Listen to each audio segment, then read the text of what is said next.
Hello, Motorada World fans, and hello to Joe Alves, Brian Ritchie, already tuned in before 8 o'clock or 7 o'clock here in UK time. So thank you for tuning in so early. And as Brian Ritchie says, click on the like button. So before you do anything, you hit that like button because that's ultimately what's going to propel us forward in the world of talking MotoGP and just getting the show even more likes and views and popularity. Gordon De Beer, hi all. Suppose tons to talk about this evening. Gordon, there's always tons to talk about in terms of MotoGP. Every race weekend, it just seems to throw up a lot of big talking points. Thankfully, this weekend, not too many bad ones in terms of race direction or race directors or stewards getting involved, making silly, funny, ridiculous calls.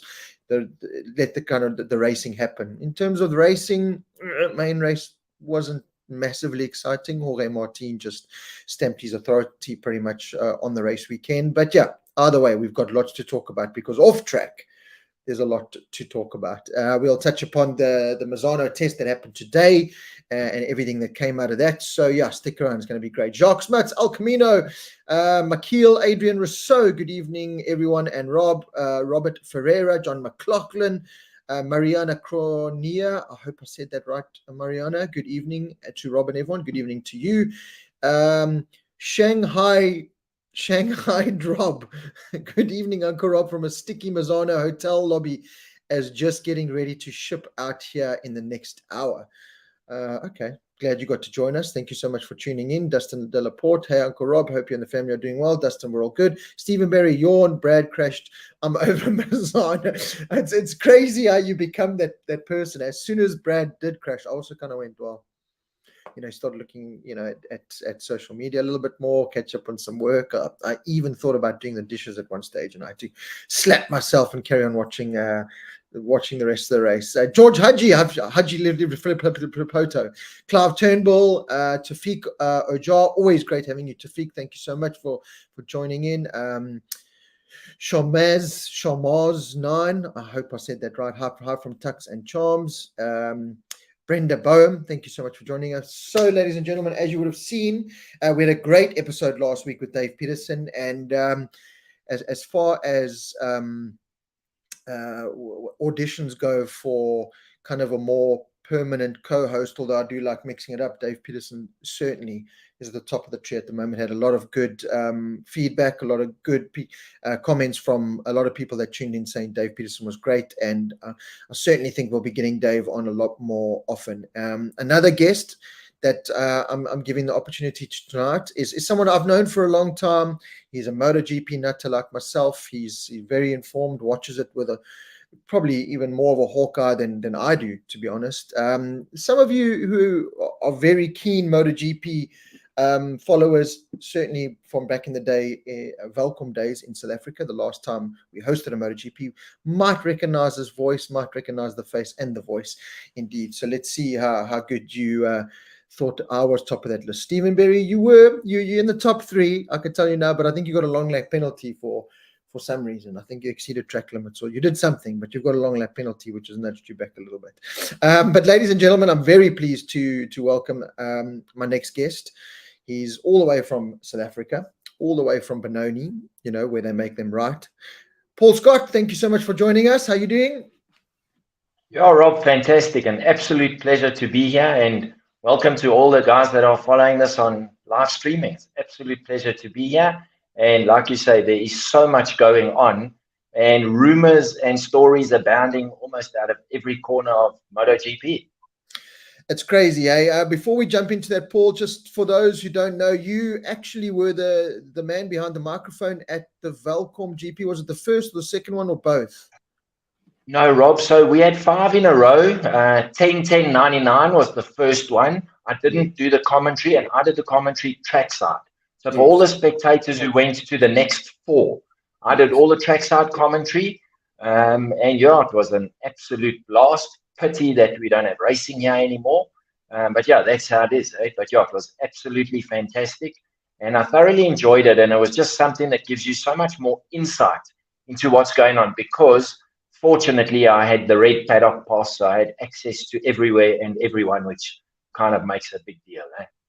It does. It's a different world when you have that kind of access. You really do get to pick the bones out of a lot more rather than just sitting on the outside. So, yeah, as you said, it was a busy weekend. Lee Bennett, I love this. Benoni, God's country, center of the universe. Must be a great guy. Welcome, Paul. I mean, you just got to say Benoni. Thank you. And make them right that side of the world. Listen, the East Rand's not out of town; it's out of touch, eh? You should do a T-shirt with that. You should get James to Yeah, there's a plan. To get the mayor of Benoni to wear that T-shirt and walk around. There we go. Yeah.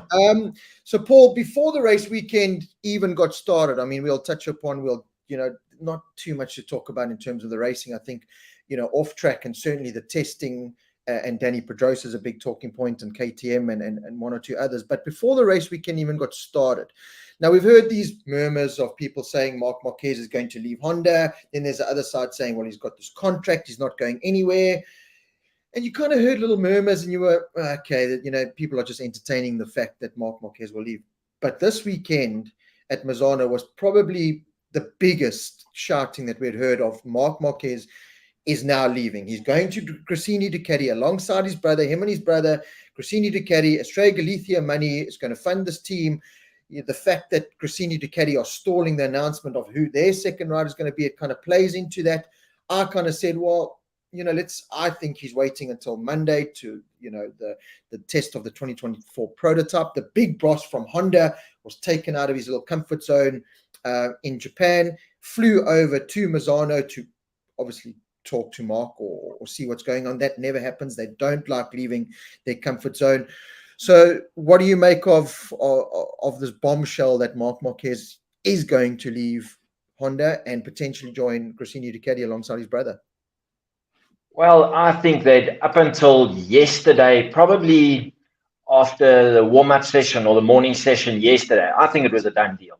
They were waiting for one signature. That was the rumor, and that was from a confirmed Spanish journalist who clearly has an insight into someone in Marquez's team, whether it's a friend or a mechanic, I'm not too sure, but he was adamant. Then suddenly yesterday that rumor just died, and Pooch had come back and said that Marc had never gone to them and said he's leaving, which I believe Marc would have the courtesy, if nothing else, of going to Alberto Pooch and saying, listen, but I'm out of here. He adamantly said that didn't happen. I'm just trying to go back one step, Rob, and just mention something that I find very interesting as to why I think he will go to Gresini or could go there. Remember that obviously the factory Ducati, done and dusted. Those two rides are done. And those, we know that's done for this year and definitely next year. Pramac Ducati have a space open. I'm presuming Morbidelli's going to go there.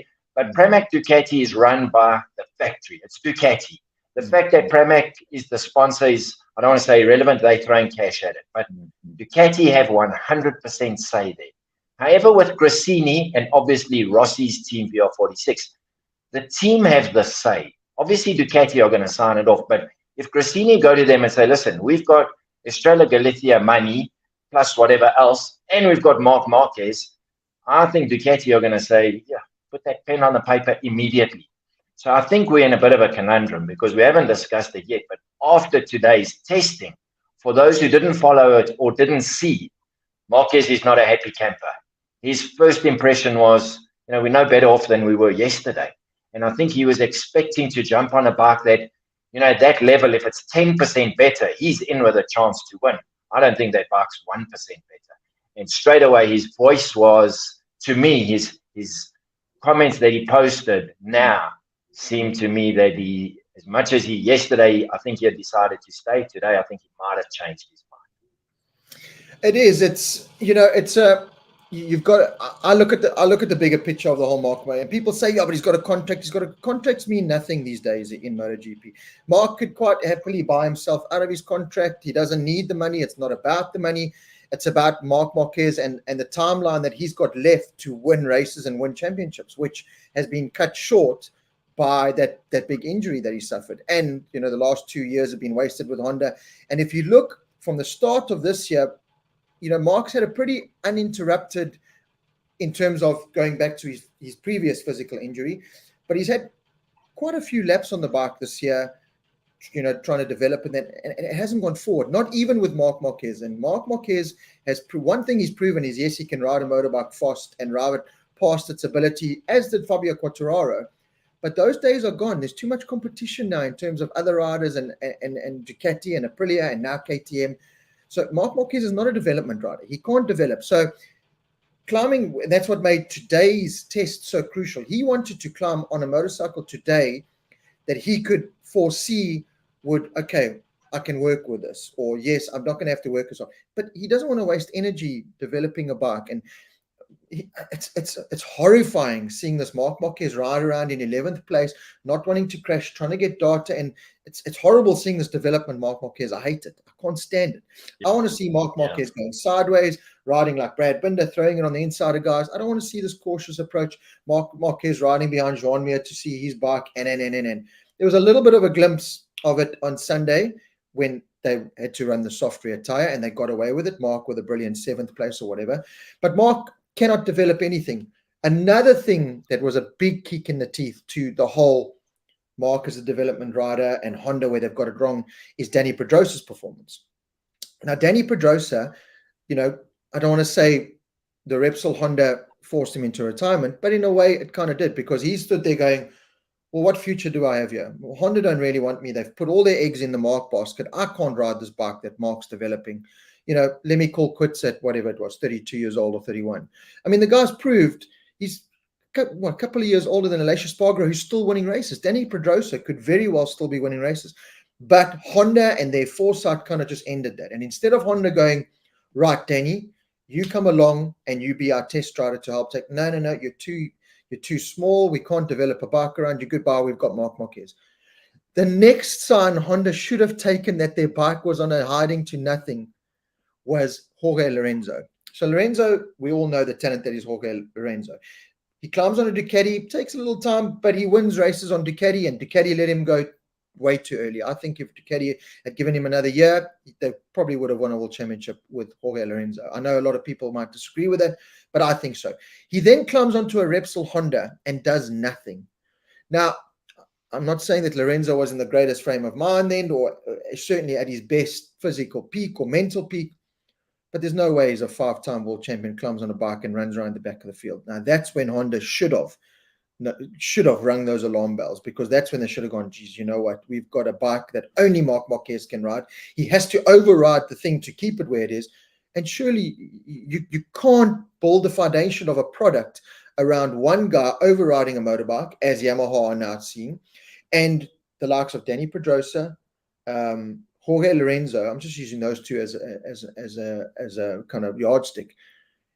You've got to kind of see the red flags being put up there, or the white flag going, you know what, we're in trouble here. And Marc's going, with all due respect, cool, I won those 6 world titles. And this is also what people seem to forget. The guy's won 6 MotoGP world titles. 6 MotoGP world titles for Honda. But he's now going, you know what, I don't have time or energy to develop. And looking at what my brother Alex Marquez did, jumped on it, and he's won a sprint race. He's inside the top 10 more often than not. Inside the top 5, challenging inside the top 5 more often than not. I'll climb on that bike and I'll do better. What the Ducati move, and I hope the Ducati move happens in a way, because I want to see Marc Marquez challenging, and I just like to see what happens with that exercise. But at the same time, I want to see Honda challenging at the front with Marc Marquez, because, same as I want to see Fabio on a Yamaha challenging at the front. But what I'm scared of with the Ducati move is it's almost not fair on Alex Marquez, because he's finally got out of his brother's shadow. He moved into MotoGP as a Honda factory rider because of your brother. And anyway, Alex kind of found his own path. If Marc goes there in the same team as his brother, he's now casting that shadow again. He's going to beat his brother. He's a better rider than his brother. Alex, no disrespect to Alex Marquez, great rider, but he's not on the same level as the Brads, as the Marc Marquezes and those. So there's a lot to this Marc Marquez stories. And as you said, and as a lot of people are saying on the side here, after today's comments, surely Marc can't be making comments like the 2024 package is no improvement. I'll make my decision by India or Japan. Surely that can't mean that the Honda, his contract is safe, put it that way. Yeah, no, absolutely. You touched on some very valid points there. I think going back to Lorenzo, remember Lorenzo crashed in the very first test session that they had. I think it was in Sepang, February that year on the Honda, and he got hurt immediately. Yeah. Then we had Alex Marquez on the bike. As you say, he's not Marc Marquez. He did okay, got a couple of second places in the last 2 or 3 rounds. Then they put Pol Espargaro on, also not somebody who I think is in the same league as, not even the top 6 or 8 consistently, but he also got hurt. So your points are very valid. And at the same time, we've had satellite Hondas that have done nothing. How Nakagami keeps his ride is beyond me. And once again, when you look at Takahashi on the weekend, couldn't even make the time cut. Nakagami does that comfortably, but they're nowhere. So Honda missed 2 opportunities. One was, and we don't know the intricacies behind it when Danny so-called retired. Because the year after he retired, he had 1 year out of MotoGP, then he signed with KTM as their test rider. Did Honda talk to him? We'll never know. I don't believe they would have, because they were quite happy to kind of get rid of him. Big mistake there. And then I don't know if you read, beginning of this year, Honda had the opportunity to sign Gigi D'Alenia from Ducati, and they dragged their heels. And I think that's the problem.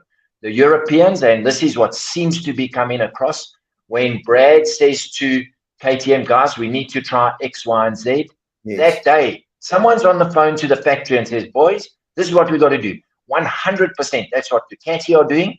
And Aprilia took them a couple of years, but I think they've realized that mentality is, that's what the rider wants, and we think it's going in the right direction. Do it, and do it now.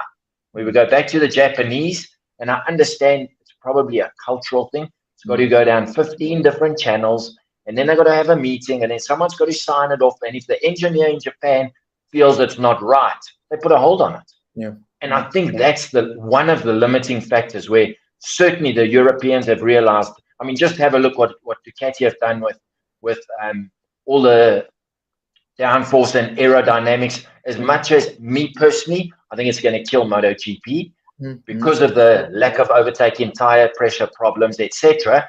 I also understand you need that because you're riding a machine that is now running 360 k's an hour. So it's a double-edged sword that. But Ducati jumped on that bandwagon, realized what it could do, and from then, and if I stand to be corrected, that was about 2017 with Dovi on that bike, and he said, boys, we've now got this bike that it runs properly and we can get it to steer through the corners. From then, they've just been the front runners without a doubt. Every week almost they're changing things. I understand under the homologation rules that they allowed, but when they're allowed to change things, it's done immediately. Where Honda and possibly Yamaha to a large extent, they kind of, guys, we'll get there. We're trying our best, but their best is, it just seems like it's not good enough. They absolutely seem directionless. They don't know whether they should be increasing horsepower, which I don't think is the answer. These bikes are so powerful. They're trying different aerodynamics, but have a look at what they're doing, and specifically Honda. They're just copying everything that's on a Ducati, and they're not getting it quite right. There's no doubt about that, because it's not improving. They've got no grip. Barcelona, they had absolutely no grip. The bike just couldn't stop it, and they couldn't get it to accelerate. And then when they did have grip, they've got to run such a soft tire to not get the front to chatter and push. So it's a big problem. I don't know how they're going to overcome it. And possibly a good thing for them will be if Marc does leave, because, as you said, since 2013, when he moved to MotoGP, they've just thrown all their eggs at him. And now it seems like, I don't want to say it's backfired, but it's certainly, they're 100% on the back foot. No, it's definitely backfired. A couple of good comments here from Stephen Berry, as always, about Danny's last season at Honda was a disaster.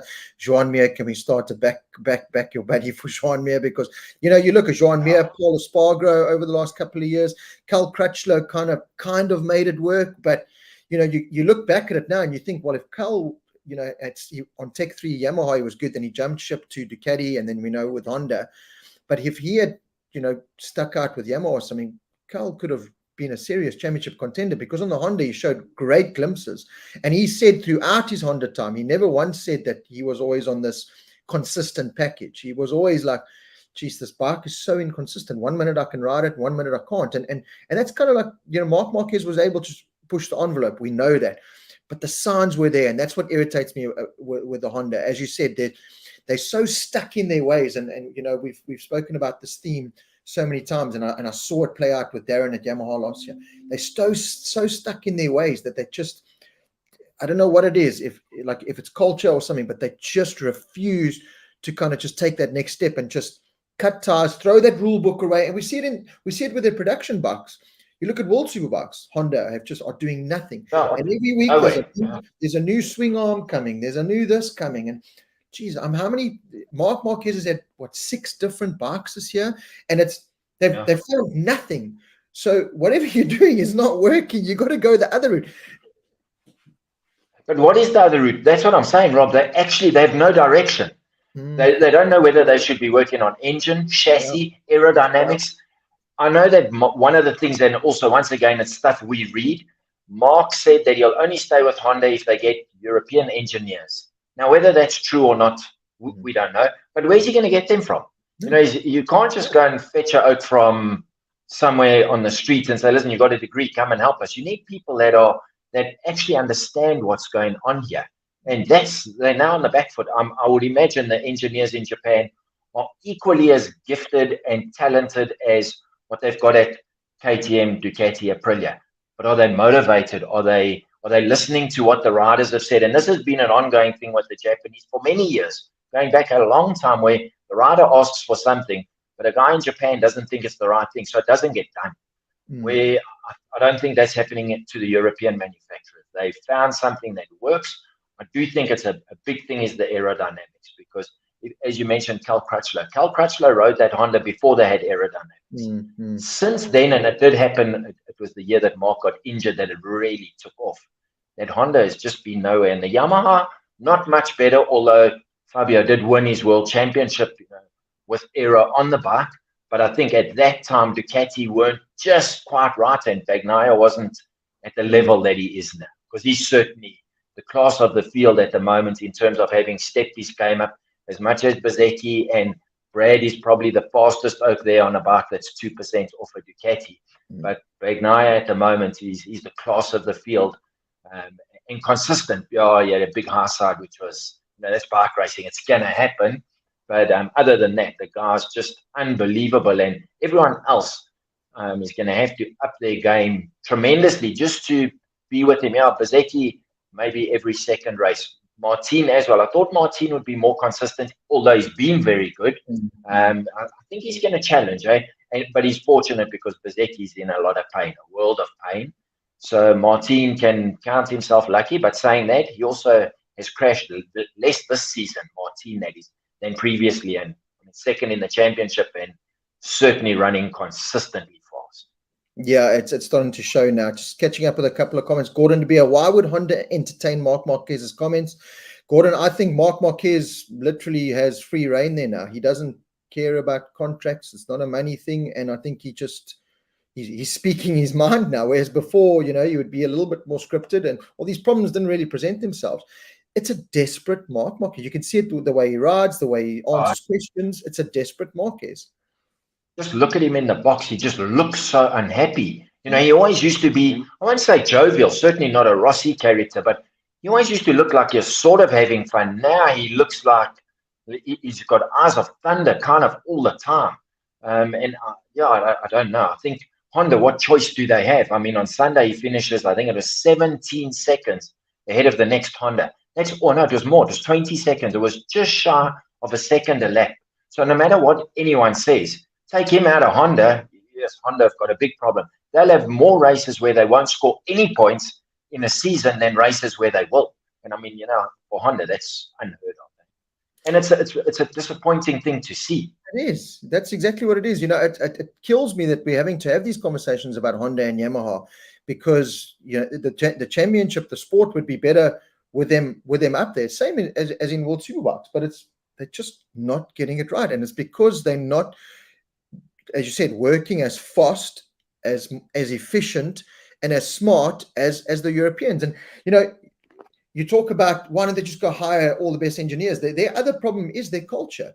If you go work for Japan, there's certain cultural things you've got to stick to. Right now, are you flying to Japan once a month to go develop and do tech? All their testing is done at Motegi for some stupid reason. This weekend is a classic point. So there's Bradl and Honda developing. I think the Bradl exercise has run its course for me. But anyway, they're there, they're testing. Cal Crutchlow testing at Motegi when 90% of the races happen in Europe.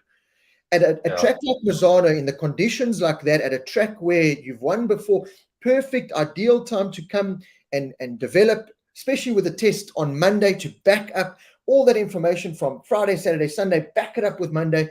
There's no Yamaha and no Cal Crutchlow. But we'll be at Motegi where it's probably going to rain Friday and Saturday. You'll probably get 30 dry laps in the whole weekend. And that data means nothing because you race at Motegi once a year. And that kind of thinking just grinds me. When I look at that, then I go, you know what? Don't give Yamaha concessions. They must suffer by themselves because they're not doing themselves any favors. Yeah, most certainly. And that, I think both Yamaha and Honda at the moment are just directionless. It seems to come through. If they had a clear-cut decision that said, okay, guys, we're going to sort out aerodynamics, or we're going to sort out this lack of grip story because is it an electronics problem that's not allowing them to control the power? I don't know, but they just seem to be left field, right field, left field, up, down, just have no clue. And as you mentioned earlier, Marquez is certainly not a development rider. He's there to win races. Okay, not this season or not for the last few, but that's what he's employed to do. Bradle, as you say, I also agree. I think he's run his course. But then who do they get? They put Lecuona on the bike and he's been okay. Is he any better than Bradle? Is he a development rider? Because he's not winning on the World Superbike side of things. I don't know. I think they need to. Another thing, just going to something else, that Ken Koacha, when he came from Suzuki, I thought, well, now he had Suzuki dialed in, boy. He's going to make a big difference. Man, he looks as grumpy as Marc Marquez. So I don't know. They really, they really have absolutely no clue, from my opinion. And just looking at them, where you obviously look at Aprilia, you look at KTM, you look at Ducati, the staff, yes, they got a lot to celebrate, but the staff are thrilled. You can see all of them. It's a team effort. They all get involved. They all win together. And when one of their riders crash, they all commiserate together. But they seem to be so dialed in. We're going back to the Hondas. And I mean, imagine being Jean Mears in his crew. The poor guy, and I feel very sorry for him, an ex-world champion. And at the time on that Suzuki, he was butter smooth. And now, he's finished one race this whole year. Unbelievable. So you can understand why there's such a downturn, but they've got to do something drastic to change it. And maybe that drastic thing is for Mark to move. Maybe then the whole mindset will change, because right now he might be adding a little bit of fuel to the fire, but he's not making it any better. It's not like he's suddenly up to full strength, working a lot on the bike, and they've gone from being back runners to mid-pack and heading towards the front. He's the only one who's fast on the Honda, and the rest of them are crashing or nowhere. And I mean, this weekend was his first weekend this year that he went the whole weekend without falling off. So it's quite, it doesn't say much for him. It's not like he was running first, second, or third. He's still running 0.8 of a second off the front oaks, or 0.6. And that 0.6, Rob, that's night and day. Eh? It's not something you just decide, well, okay, I'll just make it up in the next 3 laps. So I think maybe for Honda's point of view, it might be a good thing if he moves on, and then they can readjust. Obviously, it will be a year or two for them to realign, but right now, it could be the thing that they need, because, sometimes that change is as good as a holiday. I don't know. Time will tell, obviously. But I think him sticking around, it's just, he's the focus of everything, and it's not working. So make a change some way. Sven Grin makes a good point here. It's only around Dobby days that Ducati actually started listening to riders. They didn't listen to Rossi, Crutchlow, or even Stoner.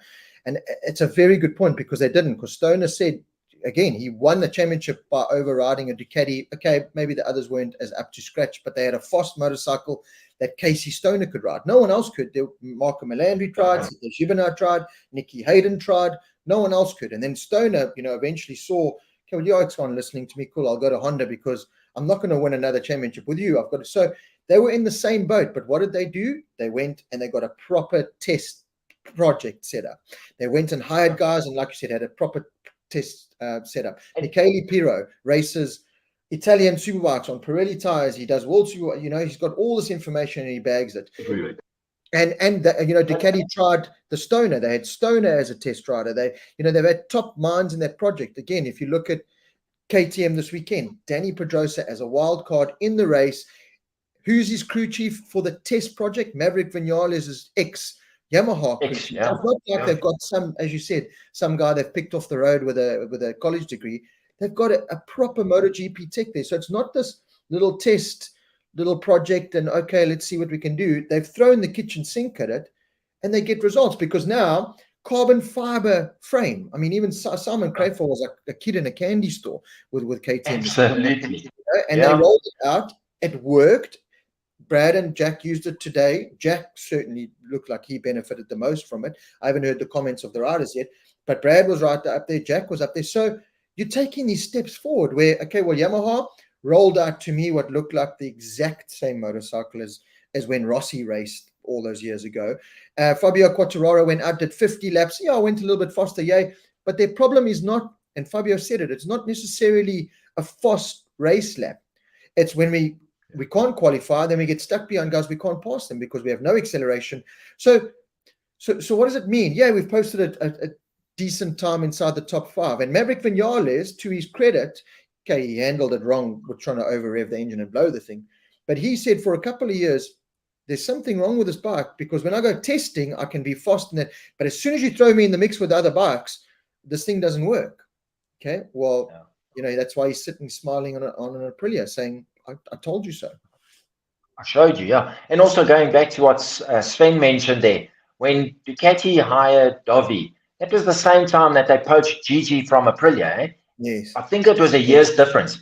But the point is that they were prepared to look around. I had no idea who ran the project before Gigi, but they got him involved and they've stuck with what he's suggested. Obviously, he's someone who, and if you listen to what Alex Marquez has said since he's been with Ducati, the Alineo goes to each rider after each session and talks to them. Yeah. He doesn't have a communal group meeting. He goes to them individually and says, okay, what are you happy with? What do you like? And they're pooling all that information. Whether that's happening at Yamaha and Honda, I don't know.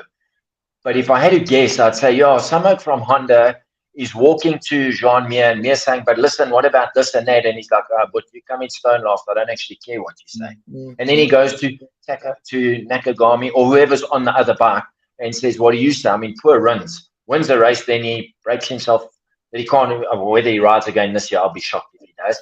So they don't have that. First of all, they're not taking interest in their riders from what I think. Yes, they are, but are they doing it like Ducati? Aprilia, you can just see the way they work together. Even as Aleix said, it's very difficult to be friends with your teammate, but he's so proud of what Maverick's doing there. You never hear Marquez or Mir, for that matter, saying, yes, I really like what that oak's trying. They don't even mention each other, which shows a bit of just dissent and I don't want to say there's just no camaraderie. That's what it comes across as. Yeah, they're not working as a team. Jack, even at KTM, he's going through a bad spell now. There's no doubt about it. But you still see him. They show him walk into the pit box. He slaps everyone on the bum. Fist pump. He is part of a project, part of something here. Yes, the results aren't there. Jack's a talking point in itself. I kind of wrote Jack's year off. I'm not too worried about results and that. Although I must say the performances have kind of got me a little bit worried because while KTM have made this big progression from Portimao where Jack was able to go good, Jack's a cooler condition rider. He needs cooler conditions, soft tires to make it work. Now that we've gone to hotter kind of summer races, Jack's kind of fallen off the boat. And while it's brilliant to see Brad and KTM progressing, my concern now is that it's only Brad doing that.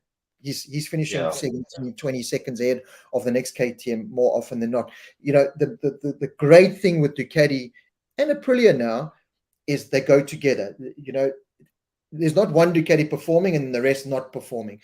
All the Ducatis, or most of the Ducatis perform. Most of the Aprilias perform. Whereas now with KTM, what worries me is that, okay, well, Brad's there and the rest of you guys are here. So, and that's what was nice having Danny Pedrosa there this weekend. As hard as it was seeing a 37-year-old retired guy come out and beat our Brad, it was brought up all over Facebook and, people went, okay, well, why is Brad and Jack there? Why not just get Danny?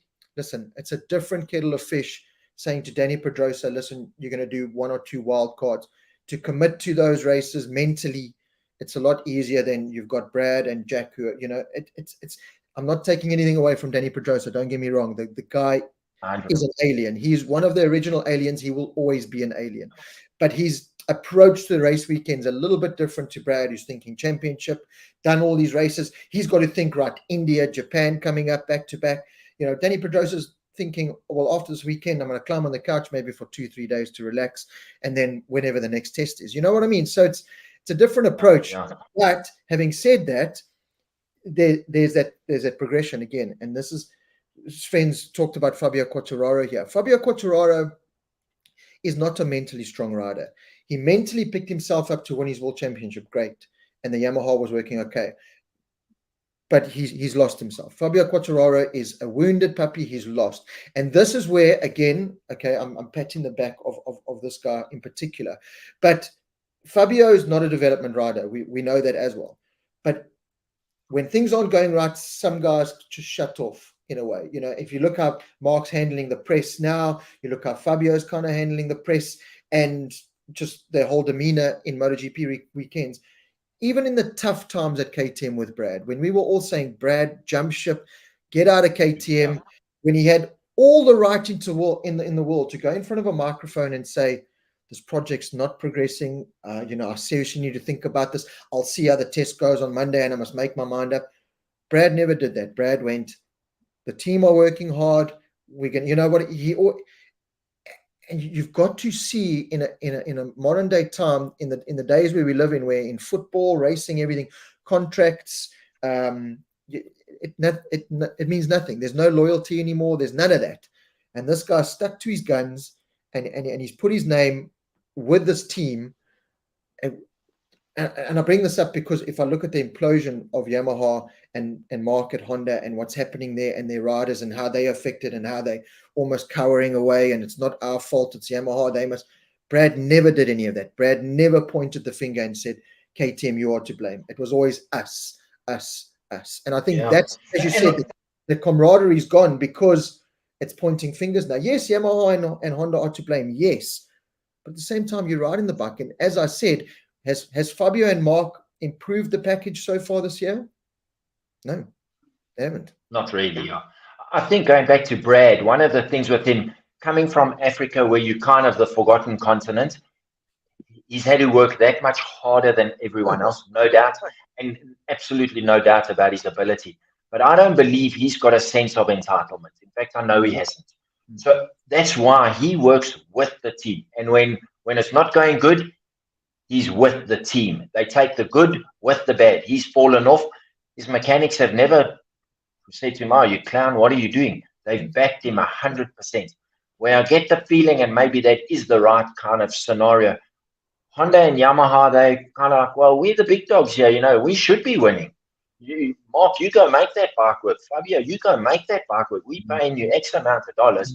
Don't come with your excuses. Where Brad has gone there with this attitude of, it might not be the best bike, but we've got the best attitude, or the right attitude. And even as you mentioned, Jack, and Jack is a phenomenon on his own. He's not Brad, so he might beat Brad 1 or 2 races in the year. He can't string a season together. That's why he's never won a world championship. From Moto3 straight into MotoGP. Unfortunately, that happens with some riders, and he's proved that point. However, he looks like he's 100% a team player. Going back to the Mir and Marquez relationship, they don't. I don't even think they know each other's names. Where Brad and Jack are mates. So when the one guy's having a tough time, there's absolutely no doubt Brad's going to Jack and saying, listen, Jack, come on, bud. You were good in the testing. You were good the first 3 or 4 races. The fault is not the bike. What's wrong? What are you not happy with? I'd be shocked if that's not happening.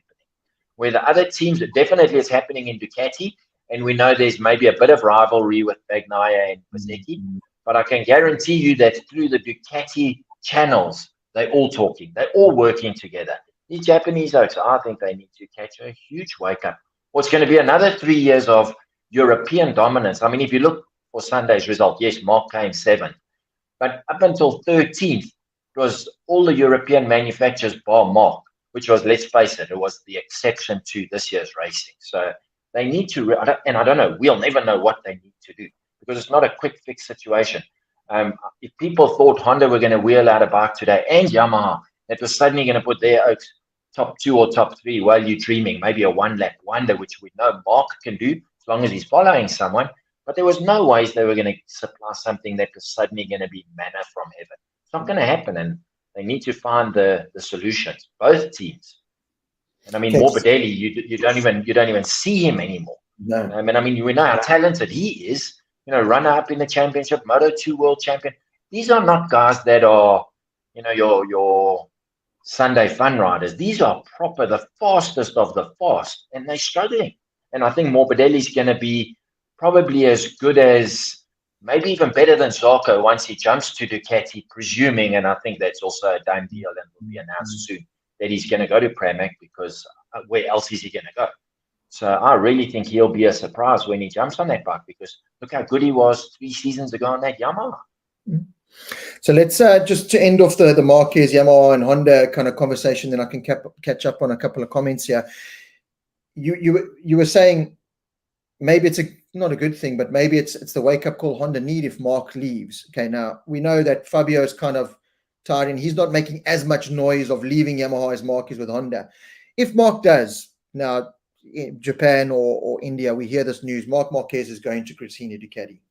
What and who do Honda get? I mean, who's left? Yes, yeah. I wonder if Shez has still got a pair of leathers that he can throw on and go jump on that bike. I was actually thinking about that. First of all, who would want to go on that bike?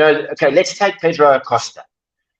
We know he's got a KTM contract. They're going to find a way to put him on the bike next year. I have no doubt about that. If Ken Kawacha or Alberto Puig phoned him and said, listen, bud, here's the ride. Are you coming next year? If he was stupid, he'd say yes.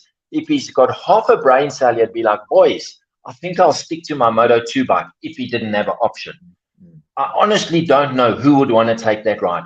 Do you want to jump into MotoGP for the sake of getting into MotoGP, and then you crash your brains out and you end up Pol Espargaro, Lorenzo, Jean Mir for this year? Do you want to do that? I don't know. Who would they look at?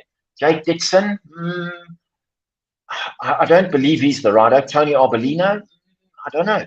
It's a difficult one. Are they going to find someone? That's their dilemma. That's why Nakagami's got a ride, because they actually can't find anyone. Ayagura, I think he's good, but he crashes on the Moto2 bike. You know what he's going to do on a MotoGP bike? He'll be lucky if he doesn't get seriously hurt. And I think that's a concern for him. And in my opinion, there's almost nobody else. What is your opinion? I don't know. I thought about it long and hard, and I thought we've heard this talk about Honda leaving and whatever. I could understand from Honda's point of view now, going, well, why would we want Marc Marquez? We're paying this guy millions. He's not really getting great results. He's just complaining and whining. For Honda, is Marc Marquez an asset anymore? On paper, no, not really, because he can't develop. He's not committed. He's still their best rider in terms of results, although he's only finished 2 races this year. So is he? Nakagami is their highest placed Honda rider. But I thought about it seriously, and I thought, well, who do they get? As you said, Jake Dixon is probably one. He's the only guy that I think would take it on, as you said, just to get into MotoGP. MotoGP would love it because it's that British passport they've so been longing for. But he's not going to do anything. He's not going to do. He doesn't develop bikes. He doesn't. He's not going to get you results. He needs serious man management, because the masterclass, the karma came kicking in from his masterclass performance in Catalunya, which was a masterclass, but you don't go tell the world in the way that he did, and then you do what you did a week later in Misano. So there's a lot of man. Rob, can I interject there? I just want to interject there very quickly. So I heard that interview where he had a go at Pedro Acosta. So just out of interest sake, I thought, no, don't do that, So let me just tell you very quickly, and this detracts completely from what we're talking about. Pedro Acosta, 1 world championship, we know that. 14 victories in the championships that he's ridden in. 22 podiums. He's only raced 48 races and he's had 5 poles. Jake Dixon, 2 wins. So that's 7 times less than Pedro Acosta. 11 podiums, that's half the amount of podiums. And he's done 33 races more. And he said that, well, I was annoyed with him. He's not my favorite oak, but I was annoyed with him after that interview about Darren. And I think every true MotoGP fan, regardless of whether you are South African or not, was hugely annoyed with him for the way he went off at Darren for absolutely no reason. because he had made a mistake. But be that as it may, now he comes up with this comment.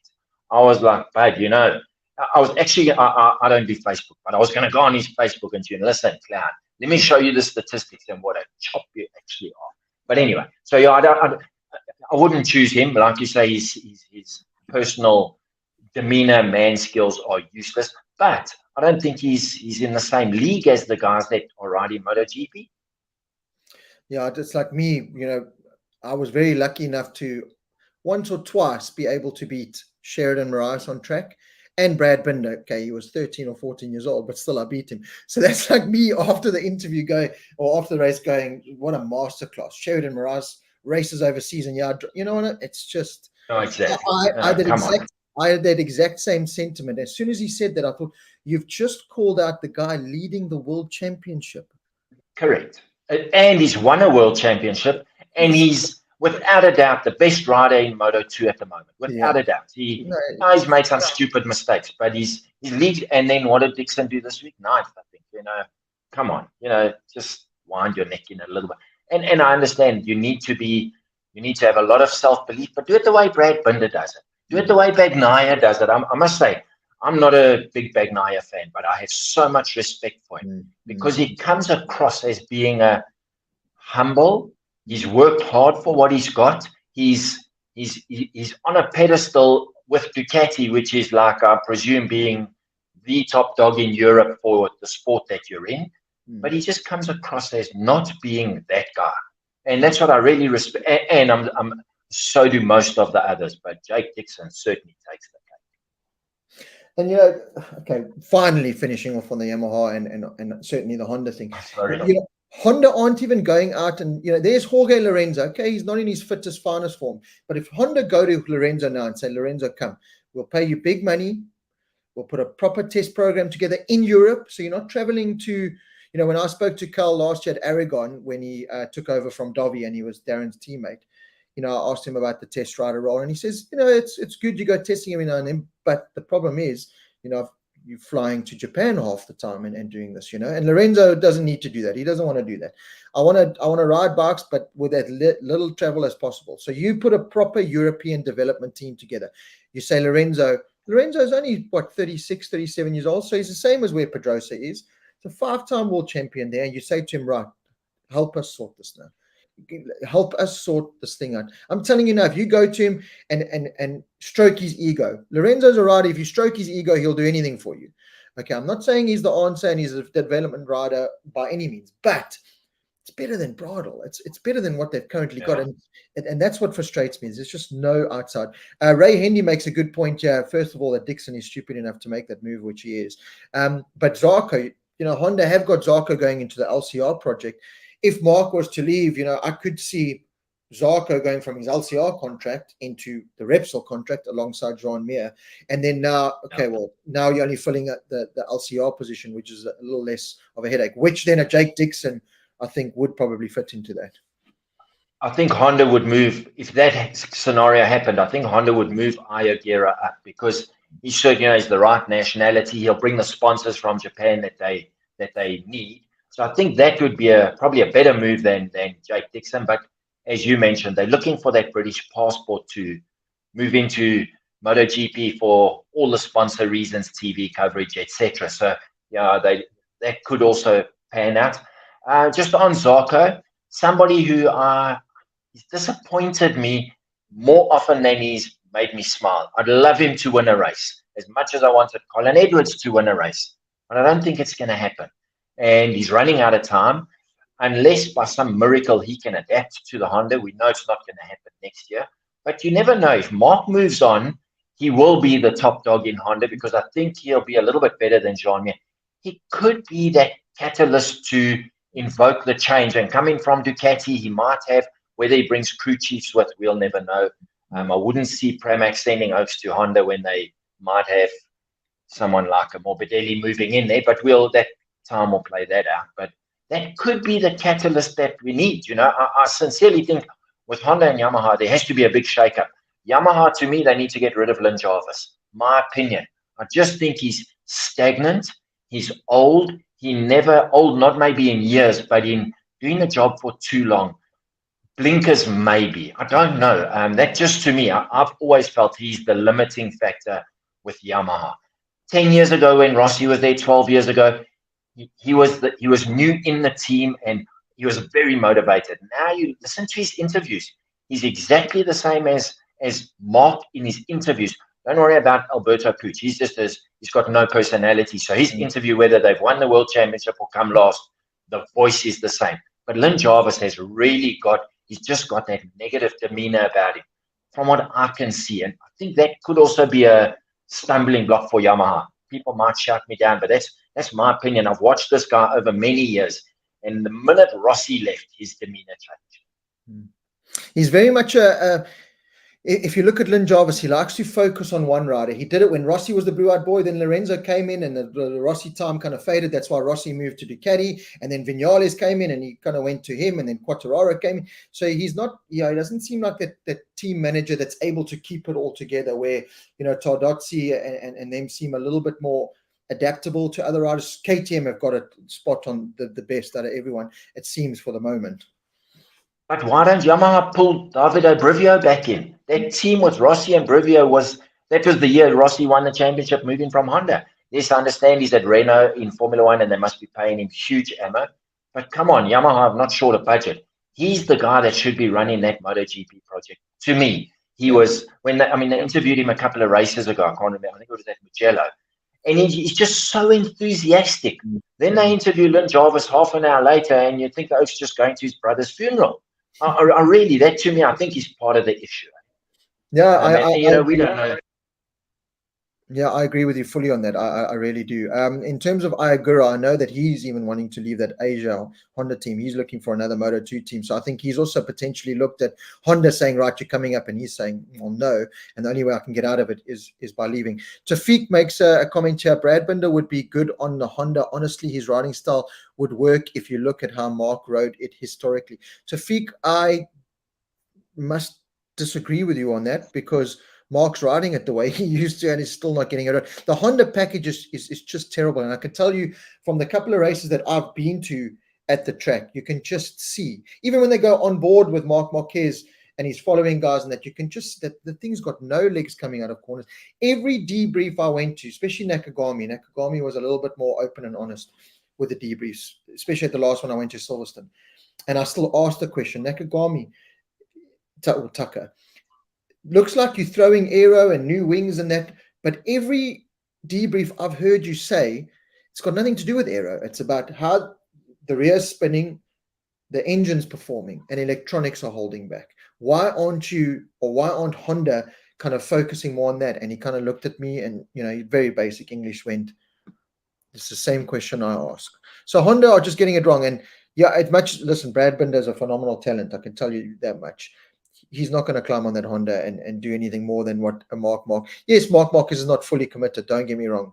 But that Honda is in a very, very bad place. Like, as you said, a Joan Mir, a Marc Marquez, they don't climb on these bikes and do what they're doing. I mean, Takahashi, yes, Suzuki Aita, he's not the greatest rider in the world, but to not even qualify at MotoGP level, you know what I mean? You climb on an Aprilia and a Ducati and you qualify. It's come standard with those packages, And Rob, we had a chat with Brad at the beginning of the year. They hadn't left for the first testing. And he was saying the end of last year, when Mark was making his comeback after his 100,000th year off from injury, Brad was saying riding behind that Honda, out the corners, no matter where they are, fast corner, slow corner, second gear, fifth gear, the Honda just wheel spins. Can't get the traction. He says, so if he's behind Mark, he knows at some point he's going to have so much more drive, he'll just ride straight past him. He doesn't even have to think about it. Now, this is a rider, yes, we know how talented Brad is, but he says that it's so visible. That's exactly what you were saying about Taka. Why are Honda not dealing with these problems? They know what it is. Whether it's they don't have the skills with the electronics people, but if they don't, buy someone. Go and throw your checkbook. If winning is so important, which we all know they're not there to finish 16th in the championship, where the Europeans, I think that's exactly what they do. Where they need the resources, they're spending the money. Yep. I agree.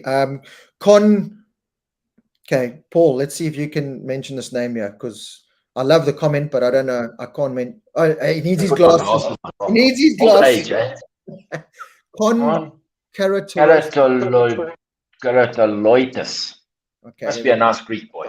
There we go. The Moto2 riders, Con. Dixon and Agura, not up to scratch for MotoGP and will require more than 2 years minimum to get up to speed. Look at Raul. And this is my argument, and this is why we don't see, even the last couple of years, a lot of riders progressing from Moto2 to MotoGP. Okay, Bezzecchi made it work. Fabio Quartararo made it work when I didn't think he would, because he wasn't doing anything special in Moto2. But it just seems that crop of Moto2 riders, other than Pedro Acosta, when Tony Arbolino, I don't know. Fabio Di Giannantonio was never a MotoGP rider to me. Yeah, he's had a couple of flashes in the pan, but you look at the real MotoGP riders, the Binders, the Pecos, the Bezzecchis now, the Martins, those are MotoGP guys. Are Dixon, and Iagura and Arbolino, those guys? I don't think so. No, definitely not. Definitely not. That's why the point we're making is who's going to fill that ride. Yes, they'll find someone to fill it wherever it is, whether it's at a Honda or, there'll certainly be someone to fill the ride, but not that the talent's not there. And just going to someone who I think has surprised me a little bit is Augusto Fernandez. He's been way more consistent than someone like Raul Fernandez, and I mean, it's his second season.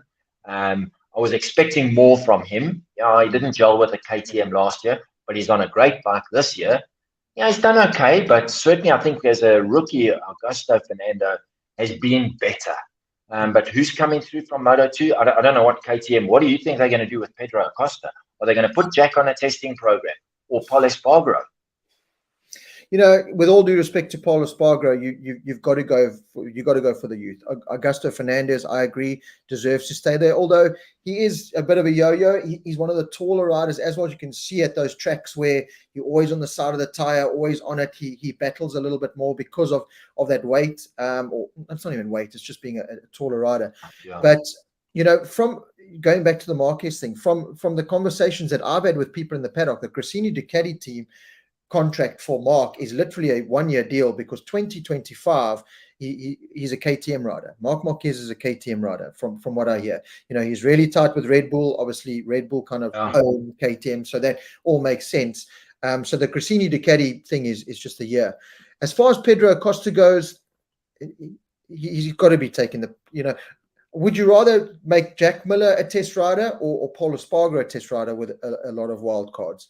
Jack Miller has got a lot to offer, a lot more to offer than Paul Espargaro. No disrespect to Paul Espargaro. He's a great rider, but in many ways damaged goods. And Pedro Acosta, I was still kind of questioning whether he should make that move up to MotoGP, maybe another year in Moto2. But then, he puts a ride on like he did at Misano, and you kind of go, geez, well, this kid is ready. He's ready. Yeah, although there is still the Remy Gardner, Raul Fernandez, and Augusto Fernandez to an extent, where you look at it and you go, well, is that IO team just that good that it propels these riders?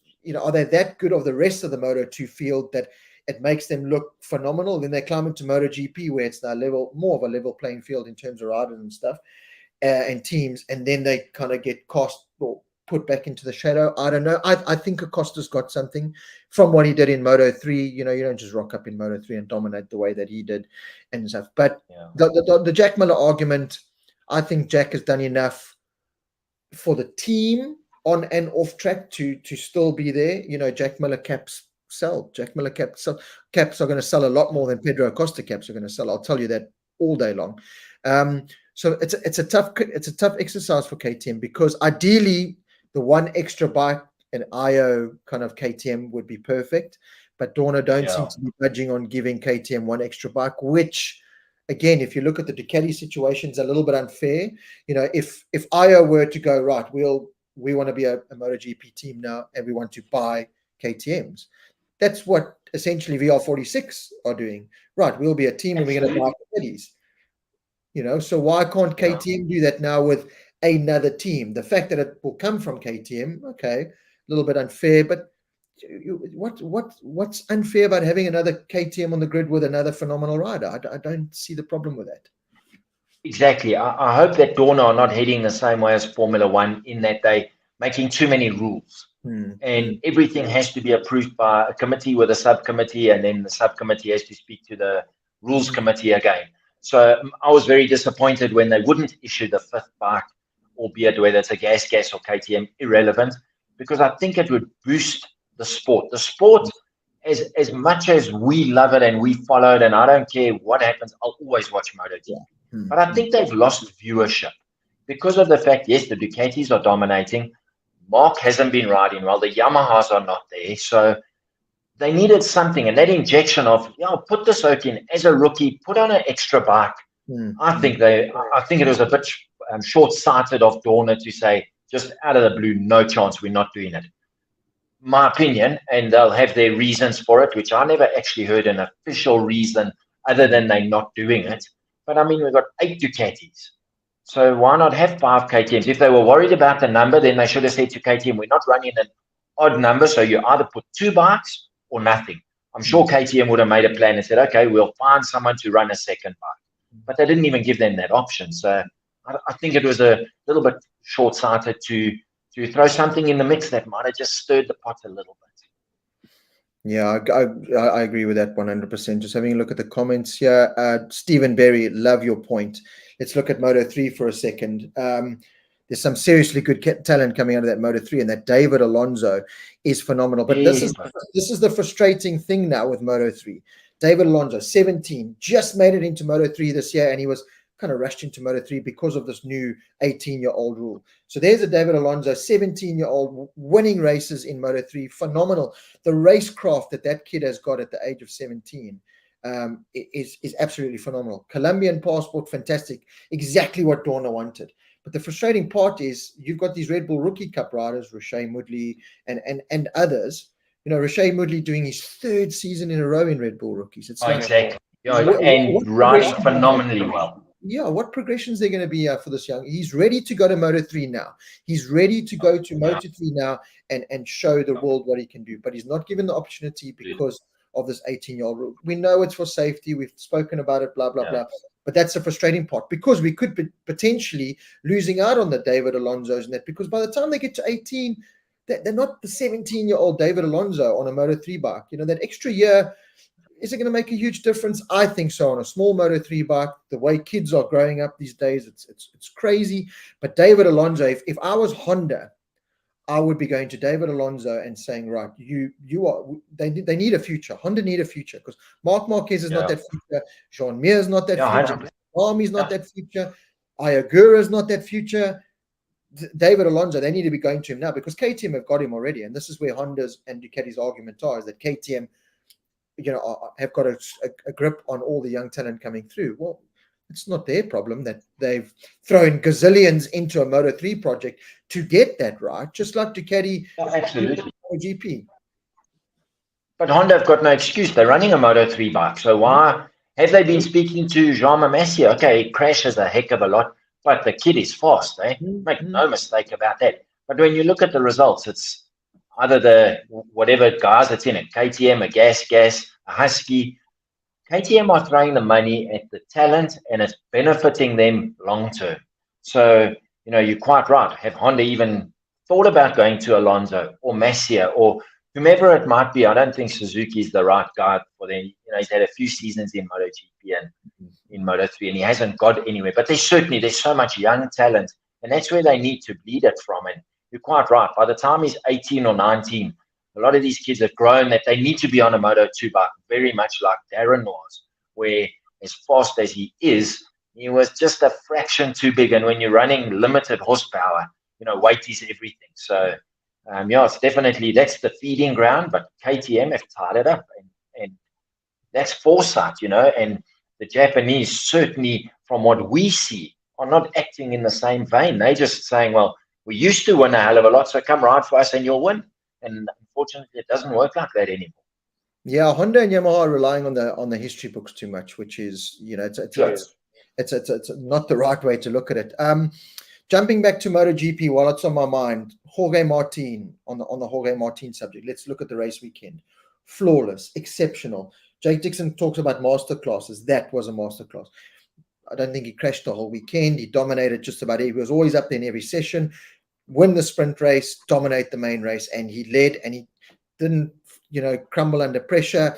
You still have that every time Martin's leading at the front, you still have that, oh, he might crash kind of feeling. But anyway, you're just waiting. Yeah, you're waiting because he's done it before. But anyway, it was flawless. If that Martin, and I've said it numerous times, if that Martin comes out every weekend, the championship's got a problem, because it's almost Pecco Bagnaia 2.0, because Pecco's got that little bit of hold back to him, whereas Martin doesn't. He's able to push that threshold even more and sometimes get away with it, as he did this weekend. My concern with Martin is mental. And why I say that, I got a little bit upset after his interview on Sunday after the race, where he said, I'm not expected to win the championship. I'm in a satellite team. I'm not a factory rider. Give me a factory ride, and then I'll win a championship. He plays this pity party because he didn't get the factory ride. It irritates me because I go, well, Martin, you are on a factory Ducati. You have no excuses, and you should be doing everything you can to win for your team, no matter what colors you're in. Anyway, but then I looked at it from a kind of Rossi philosophy kind of view. So that pissed me off. Then I went, Martin, you kind of done a Jake Dixon. I'm a fan. I like your riding style. Now you've opened your mouth and said something stupid. God damn it, you've just ruined the whole weekend for me. But then I looked at it from this is a Rossi mind game going on here. This is Martin saying, well, Pecco, the pressure's on you. You're on a factory Ducati, not me. I don't have to win anything. So then I looked at it from the mind game point of view, and I said, she says, Martin actually been clever here in taking the pressure off him to go, I'm on a satellite bike. Satellite bikes do not win championships. And he's right. They don't. As much as I would love it to see a Pramac and a satellite team to win a championship, they don't. So he's going, well, Pecco, put the spotlight back on him. Yes, I've had a great weekend and fantastic, but Pecco in a way could say, well, you didn't beat me. You didn't beat the best Pecco, because I couldn't be the best. Brad Binder rode over my legs 5 days ago, But is this Martin now going, is it mind games, or is it? It's hard, because I look at it and I go, I can see Martin's that kind of personality to go, yeah, I won, but still the Ducati don't like me. I hate it. Or is it Martin being smart and going, right, there we go, Pecco, you have all the pressure? I didn't think of it from that point of view. When I heard that, I just thought, what are you going on about? You got a factory bike. You paid for everything by the Ducati factory. You are 100% a factory rider, except your bike's not painted Lenovo red. That's the only difference. So what you're saying could be right.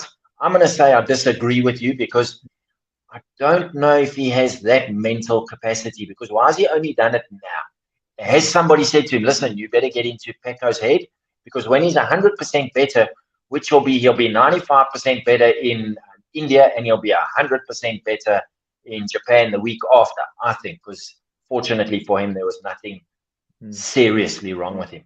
So has somebody spoken to Martin? I don't know. He's never come across as that guy. He's always come across as, I didn't get that factory rider and I'm soppies. And so I don't know. I'm going to disagree with you on that, but I hope you're right, because maybe that's what Pecco needs, is for somebody to get into his head. Because right now he has the confidence of a world champion. He's leading the championship. Yeah, so he lost a little bit of points this weekend. He's got a fantastic excuse. And to think that he wasn't even going to, he didn't know if he'd ride at Misano. And yeah, he walks away with 2 third places, and I'm going to say relatively comfortable thirds. Danny couldn't quite get to putting pressure on him. And going back to Danny, fantastic as he was never known as someone who was aggressive. So Brad, we know if Brad had got that close to Pecco, he would have put a pass on somewhere or showed a front wheel. Danny didn't do that. So Bagnaia wasn't really under pressure. But going back to Martin, is he playing mind games? I want to say no. I think he just feels very aggrieved that he's not on the factory Ducati. And Bastianini spent 2/3 of the year in a wheelchair and plaster cast, etc., etc. No fault of his own. Well, obviously, Barcelona was 100% his fault. But be that as it may, he's been injured. And even when he wasn't injured, he really looks like whether it's mental or just physical, he's really struggling. So Martin has absolutely nothing to be complaining about. He should be, if anything, he should be saying, Pecco, watch out, boy, here I come, because now we're on equal equipment. Everything's the same, and I've just drilled you 2 in a row. He's not going to be that blasé about it, but that should have been, to me, his mindset, as opposed to, oh, well, I don't have to win, because now if he doesn't win, he can say, oh, but listen to what I said at Misano. No issue. The factory owners must win. I'm only here to fill up the places when they don't win. So me personally, I think he's thinking from the wrong point of view. You could be spot on, and he's now like getting into Pecco's head, and we'll see next weekend if he has a great weekend, what his comments are and how he is. But I think he's unhappy that he's not on the red factory Ducati. Yeah, Lee Bennett makes a good point here. He took advantage of a wounded Pecco and a wounded Bezzecchi at their home race. If they were 100%, would it have been a different story? Maybe. But again, take nothing away from Martin. He got the job done. I'm going to say he would have won anyway, because I looked at the lap times, and he raced the whole race under their predicted lap time for the race in exceptionally hot conditions. And look what he did on Saturday in qualifying. I mean, he knocked 0.8 of a second off last year's fastest time. Yeah, so Leish set the time on Friday, etc. But he just obliterated that fastest ever lap time. So I do think 100% Pecco, 100% Bezzecchi. I think they would have had their hands full with Martin, no matter what. It was just one of those days where, I liken him to Luca Cadalora of the old days. When Luca Cadalora was on it, and he raced with Duan, Schwantz, Rainey, when he was on it, nobody beat him. But he only had 2 or 3 of those days a year. And Martin maybe has 4 or 5 of those. But this weekend, I firmly believe, no matter who, if everyone was 100% fit, I think he still would have dropped it. He just had one of those weekends. No, he did. He was. I agree with you. While the excuse is there, and it's something for Pecco and Best to take, that we weren't 100%, so we'll never know. I do think Martin had their card, had their number anyway. Stephen Berry makes a good point. That wasn't the comment. He was saying it's not his job. Pressure is for the factory boys, not him. And I know that. And Frank's saying the same. Martin, 100% correct. Factory bikes win the championship. No pressure on him. And I understand that, but I go back further with Martin, and I watched one of the documentaries, or one of these MotoGP little snippets that they put up, and it was an interview with Martin, and he just said, I'm enjoying working with Ducati, but if they don't appreciate me, and I don't get a factory ride, I'll jump ship. So he's got this chip on his shoulder from not getting the factory ride with Bastianini, and I don't want it to cloud his judgment. I don't want him to think that I can't win the championship, or I shouldn't have to win the championship, because, and I know he's saying it from a point of view that it's not on him to win it. Ducati don't expect him to win it. It's up to the factory boys. I know that. What I'm worried about with Martin is a bit of, a bit of Fabio Quartararo, is that the mental status gets in the way. A Brad Binder, a Pecco has shown it, that the mental side, they can keep it under control. A Martin, I've seen it explode. A Fabio, I've seen it explode. They show a lot of emotion, which is sometimes great, punching the screen and tearing your visor off, but it's also sometimes showing weakness. Rossi was good at that. Marquez was always good at that. You would crash and they would hide their frustration. Okay, Rossi once or twice in his Ducati days would eventually, he would go up to his Ducati and literally just lie on top of it and hug it. He would just show defeat. That's showing defeat. Yeah. Whereas, the Brad and the Pecco showed one or two outbursts in Brad, but not as consistently as Martin. And I just don't want him, because he's got the talent, he's got the machinery, despite what we think and say, he's got the exact same motorcycle as Pecco Bagnaia. So should we think he should win the championship? I think that, for me, there's no reason. He's not in a satellite team for me. He's not. And I agree with Dave Peterson last weekend. And it's kind of coming to the forefront. You see the Bezzeckis and the VR46s, even in Moto2 and Moto3, you see these young talents and these teams doing so well the first 4 or 5 races. But the factory teams really come into play the longer the season goes on. They just have the mentality to keep doing that week in, week out, and handle the pressure and not get, flustered when you're at the top. And that's where the factory, same with the Premier League, that's where the bigger teams come out at the end of the season, is they're able to maintain that status, that performance every week, kind of week in, week out. And that's where I worry about Martin, is don't let that mentality cloud your judgment. Just go, you know what, we had a plan this weekend and we fulfilled that plan. Let's go to India. That's what I want to hear more of. Yeah, and I agree with that. And I understand his sentiment that it is actually the factory team that should win. But like we said, he is full factory, so that's kind of an aside. But go back to the point you made about the mental games. So Bagnaia, Bazzetti, Morbidelli less so, but I mean, they're all part of the VR46 Academy. There's absolutely no doubt they are getting mental coaching from someone, whether it's the master himself or someone else, I don't know. Have a look at the 3 years that Davi fought with Mark for the championship. What changed? He went and got a mental coach. Now, we are just enjoyers of a sport. I'm no professional athlete. I don't need a mental coach. But at that level, if 1% is the difference. Now, my point being that Martin said something that I don't agree with, maybe out of context, maybe I'm thinking about it the wrong way, but he needs someone to say to him, listen, Jorge, get your head right. You are going to win this championship. This is what we have to do. Because I can tell you right now, it's happening to Bazzetti, Bagnaia, Morbidelli, all the VR46 riders. They are getting that positive affirmation, regardless of how injured they are or how bad a weekend they've had. Where I don't know if Martin's getting that, because when to make a comment like that, to me, just seems to be no one's there to say to him, we are going to win. Not you might win or you're not expected. You are going to win this championship. And that should be his mindset and his focus. And then I don't think he would make a comment kind of passing the buck onto the factory team. So if he doesn't win, he can say, well, I wasn't expected to. Just my opinion. But Davi was a good example. As soon as he changed his mental focus, he upped his game. Stephen Ray still says, I think it's a lot just in translation. And I agree with that. Sometimes it definitely is a translation thing.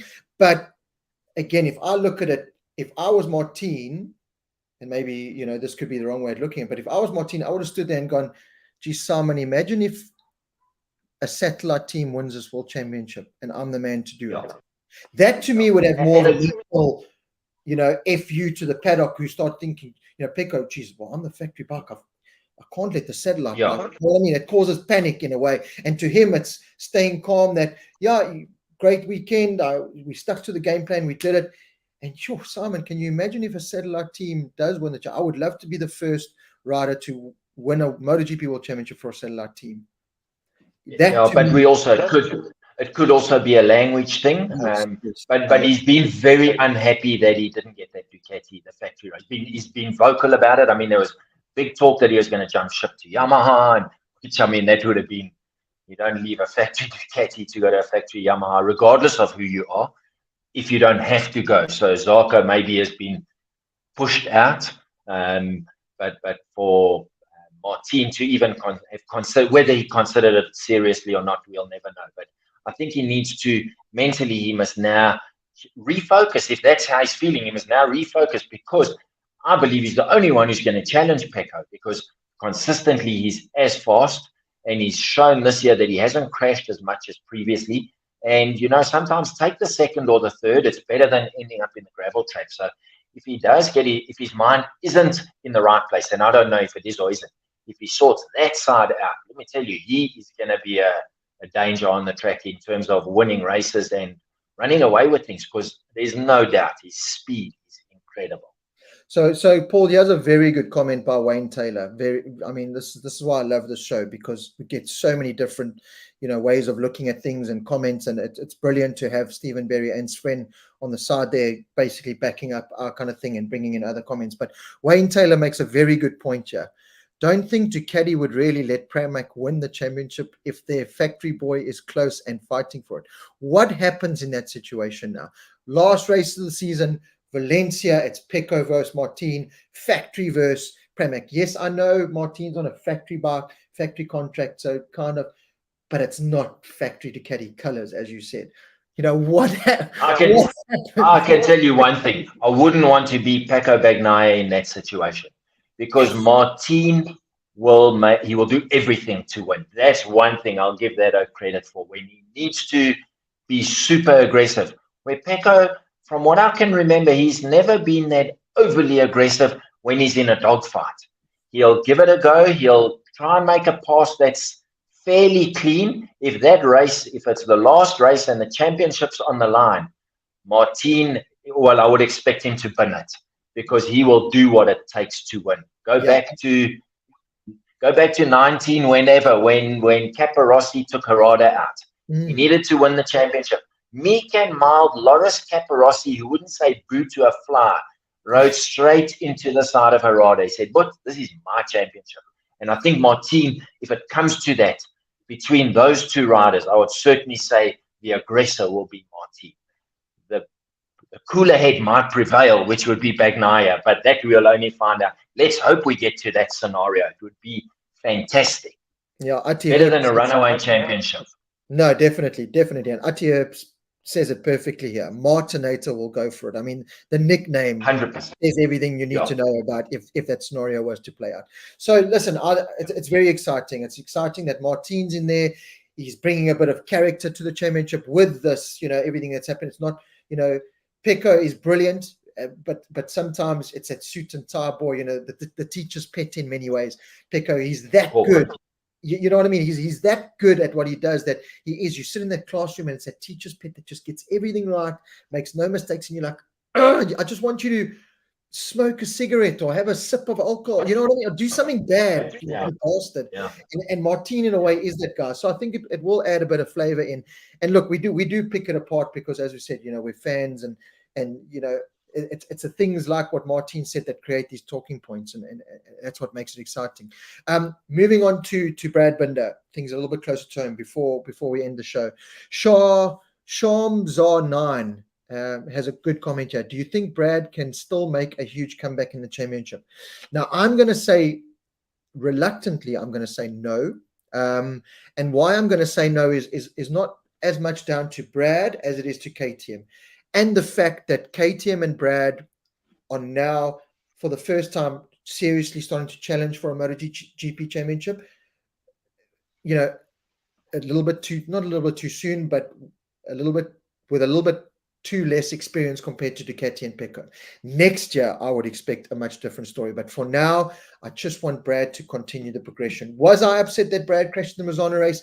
Hell yes, I was. But at the same time, it's showing Brad is still pushing the limit. Brad is not thinking of championship. He's not sitting there in fourth going, oh, he's pushing. I see those top three. I'm going for those top three. I don't care if I crash. He obviously didn't want to crash. But in a way, because it's Brad and we're huge fans of it, I pull the positives out of it. If I take my fanboy cap off and a journalist cap on, I go, Brad, you're in the championship. You should have brought the bike home in fourth, whatever. But I put the fanboy cap on and I go, Brad's always going to give it. As you said it there just now. Brad's always going to go for it. So from the positive side is Brad's still pushing. He doesn't want to settle for fourth. He wants to be top three. He wants to win races. Having said that, is he in the championship hunt? Yes, I know Pecco came from 93 points back a couple of years ago, which was fantastic, by the way. But it was also a case of Yamaha and Fabio letting themselves down in that championship as well, as it was the year before. No disrespect to Fabio the year before when he won the championship, but it was a case of Pecco and Ducati letting themselves down in that year as well. So Brad and KTM, to me, are in the championship hunt. Listen, anything can happen. We saw at Catalunya with Pecco's freak high side. Brad was unfortunately the guy rode over his legs. Anything could have happened. Pecco could have been out for the rest of the year. Championship open. The same can happen to Martin next week or in 2 weeks' time in India. We don't know. But I'm just looking at it from a whole point of view. I think Brad's not in the championship, but in a way, maybe Brad was thinking a little bit of championship and that could have played a part. But Brad's mentality now and KTM needs to be set yourselves up for 2024. We've got a huge positive here in this carbon frame. Stephen Berry made a couple of comments earlier, or Sven it was. Aprilia kind of tested a carbon frame and haven't really brought it out. KTM have brought out a carbon frame, and with a 37-year-old retired racer, finished fourth and against the world's best. And like I said, what didn't get him a podium was, yes, a little bit of that. Pedrosa has never really been that guy to commit, but also he came out and said, I'm race rusty. I don't do this week in, week out anymore. And pushing at that level against the world's best at 37 years old, your mentality is a little bit different. So KTM have got a huge positive, and I can't wait to hear the comments from Brad and Jack from today's test, because there's got to be something positive there. So KTM's focus is, listen, try and pick up as many wins and podiums as you can for this year, but progression is the name of the game to go for a championship in 2024. Yeah, I agree with you there, Rob. We'd love to see Brad win. I can't see it happening this year. He's 111 points behind. There's two very fast Ducatis in front of him besides Bagnaia, so that's quite a thing. But if you have a look at the progress, last year Brad struggled to make Q2. He struggled to get top. What was he? He was consistently qualifying 12th, 13th, 14th, and then working his way to 6th, 5th, 4th on a really good day, or if someone crashed. Now he's qualifying top 5. Yeah, so he's a little bit worse this weekend, which was a little bit unusual, but he's certainly a consistent. So the bike, 1 lap speed has got way better. Brad hasn't, he's always been good at that, but the bike's improved, which has improved him, and exactly what you say. So this year, I still think he must not challenge too much. Like on Saturday or Sunday, he was obviously pushing flat out. He wanted to get Danny. I think that was target number one. And then the podium was there. So he dropped it, and all credit to him, got up, carried on. But I think he must continue with the way they're going in the development side of that bike, the route they've taken. Because certainly next year, this bike is going to be, it's going to be another 2% better than what it is now. And as we said, 2% at that level is another 1.5, 1.5 tenths of a second over a 25 lap race that moves him 2 seconds forward. And suddenly he's right where the winners are. So I think next year, and he's got a 2-year contract, so he doesn't have, his job is secure. They love him. He's doing the right thing. There's absolutely no, he's probably the best test rider there is besides Danny. They obviously work well together. And yeah, I think it's not going to happen this year, unfortunately, unless other guys have really bad issues, which we don't want to see happen. But realistically, I do think that he can challenge Bezecchi. Bezecchi blows hot and cold. So Brad can put a little bit of pressure on him, a couple of races in a row. Maybe he can move into third, but I think fourth is realistically it's going to be where he probably will finish. But I mean, this kid is unbelievable. Yeah, he seriously is. Naki Jr. makes a very good point, and I only saw this on about the third or fourth replay that I watched of the race. Main race Sunday, turn 1 after the start goes in. Danny Pedrosa gets a great start, but then has a huge moment on the rear, gets on the gas. Yeah.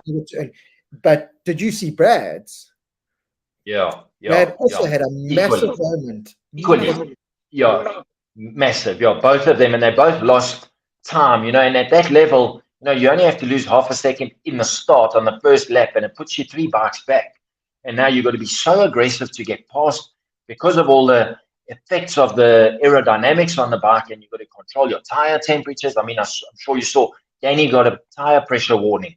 So now, because he had a little bit of free space at one stage when he did, what was he, 3/4 of a second behind Pecco for about 5 or 6 laps. Now he's running too cool a tire. So another rule that I'm not too comfortable with, but it is what it is. But, so yeah, the starts now are so critical, but you want to try and make up places, especially Brad coming from 8th, where the last 3 races he's been on the first or second row. So, and now, as he said, the Ducatis, their launch control, whatever they've done, has moved the yardstick forward again. So everyone's playing catch up once again. It is. There was another very good point here. Stephen Berry, Jonathan Borg will definitely be on the show. Definitely be on the show soon, because he is also a wealth of knowledge, and he's kind of a great insider to have. Sven will be on the show again. Stephen will be on. We're going to rotate everyone as we go. It's great getting all these different points of views and perceptions. There's no doubt about it. Where was this comment that I wanted to touch? From Con again. What's happening with Darren's progress? When will we see him ride again? And it does look like he will be available for India. He had the plate taken out of his hand, which had nothing to do with the crash in Austria with his back. It was the injury before that. I can't remember what round it was, where he hurt his hand. He had a plate. He had that removed. Paul, obviously, Darren Binder, massive fan, South African, got the talent, we know. But it is a big second half of the season. I know we already passed the halfway mark in the season, but it's a big second half of the season for Darren, because, again, to me, I know the talent. I know he deserves a spot there in terms of what he can bring results-wise, but he's got to start putting those results on paper, because, again, when people ask me more and more now, I have no answer. I don't know. But if you write it down on paper, it doesn't make for great reading. So yeah, it's vital for Darren to get himself fit, get a couple of races under the belt, whether he goes to India. Now, India is a good one because it's level playing field for everyone. Everyone's going there the first time they raced in India, the first time anyone's kind of experiencing it. So that'll be a good platform for Darren to rebuild. Got to get 2 or 3 results under his belt and then start working on progression and top tens, because he's got to start proving his worth now. I know he's proven his worth in Moto3 a couple of times, MotoGP a couple of times, but the consistency hasn't been there now. He needs to get that ball rolling to secure himself a ride in the future, because at the moment, the money game that MotoGP is, yes, Darren's with this intact team, great. He's got a 2-year contract or whatever. Contracts mean nothing. If a young rider comes knocking on the door there and says, I will bring €500,000 to your team or €1 million to your team, all of a sudden Darren doesn't have a ride anymore. So, and Stephen Berry says, yeah, Darren's team had a nightmare in Misano. And again, we're talking about, the difference between factory and non-factory. And Dave Peterson made a very valid comment last weekend, where Moto2 is in many ways a graveyard, because of, no disrespect to the teams, but the level of the team. This Intact GP team's basically, it's a German motorcycle store that run that team in many ways. And then there's a difference between IO, KTM, and Intact Husqvarna. There's a big difference. But getting back to Darren, yes, I know it's a tough team for him to be in. They're maybe not giving him the exact resources he needs to shine, but he's got to start making the best of that situation, because the last thing we want to see is him out of a ride because he hasn't been able to prove himself.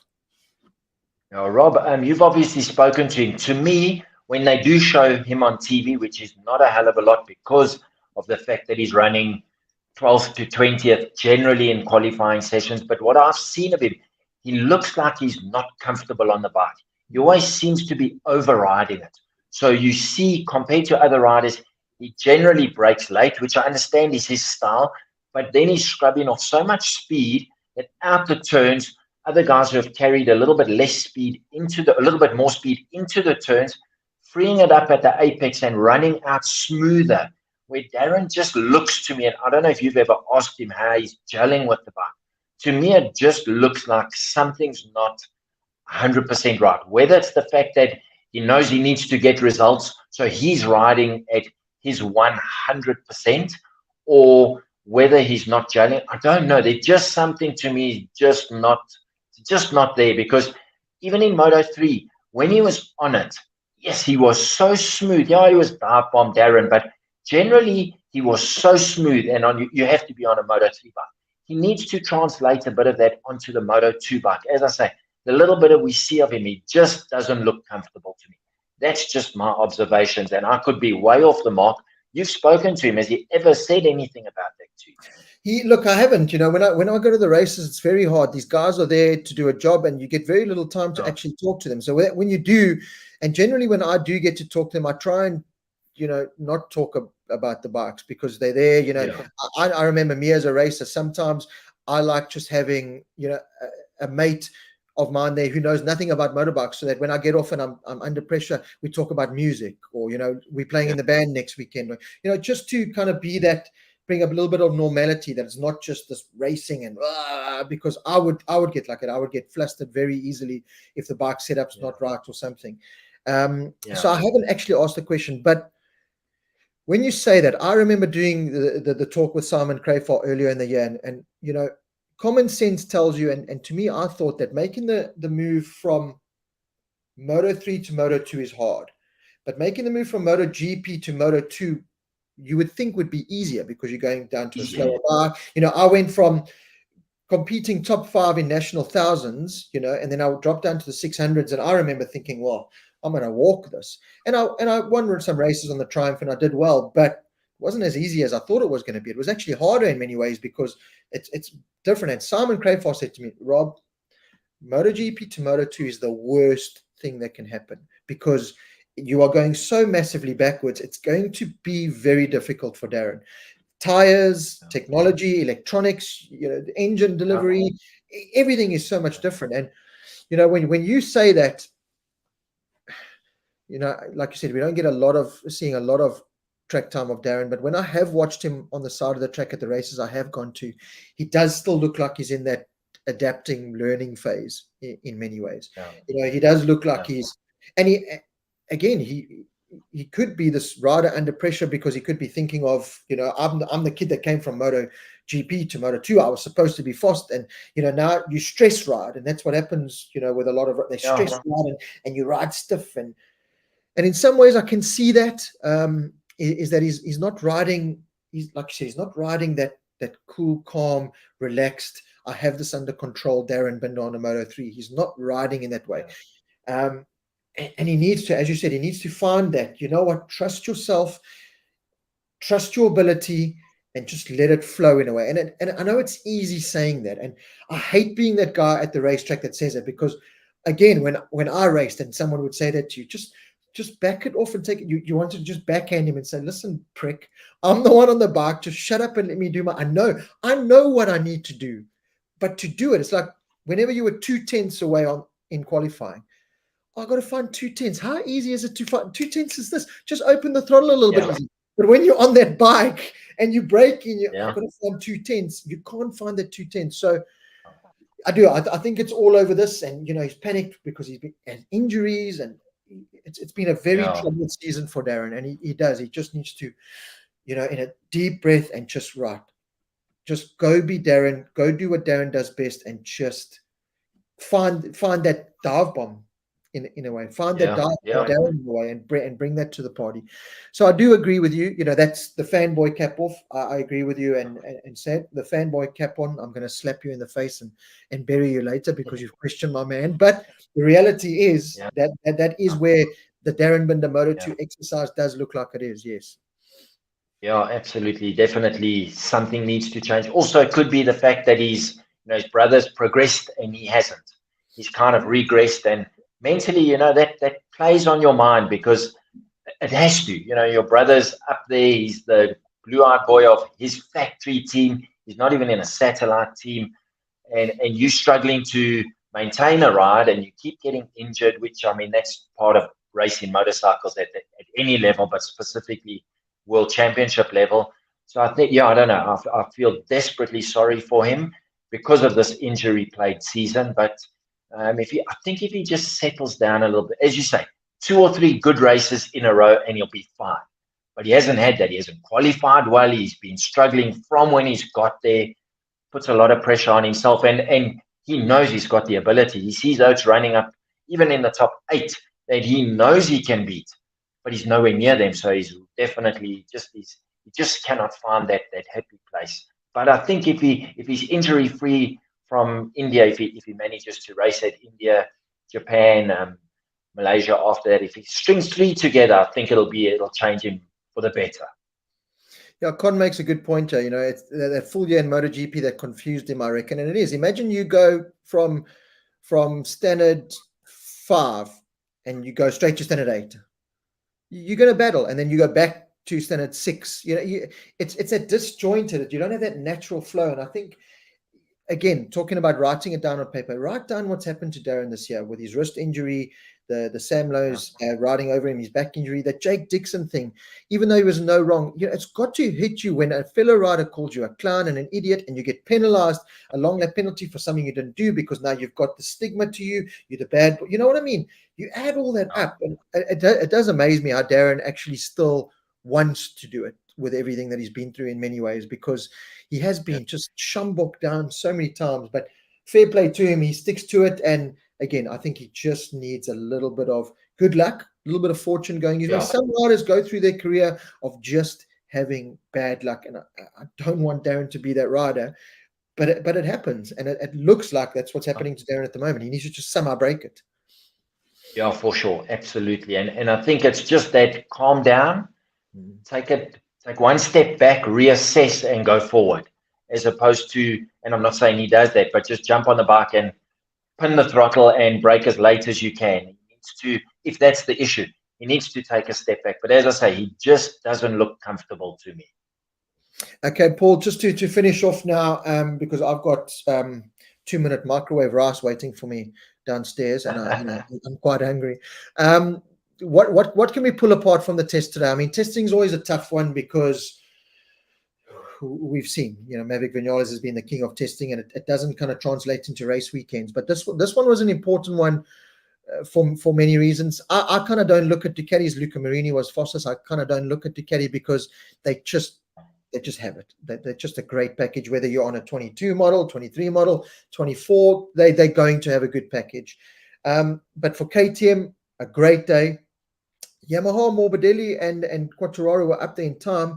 But like I said, that doesn't translate to a race weekend, because if they qualify or get a bad start, they can't pass anyone. So, I mean, what can we pull from today, other than Marc Marquez saying the Honda's crap and he's going to leave, pretty much? What else can we take from today? Jack Miller? I think KTM have definitely made a step forward. The chassis is going to work for them.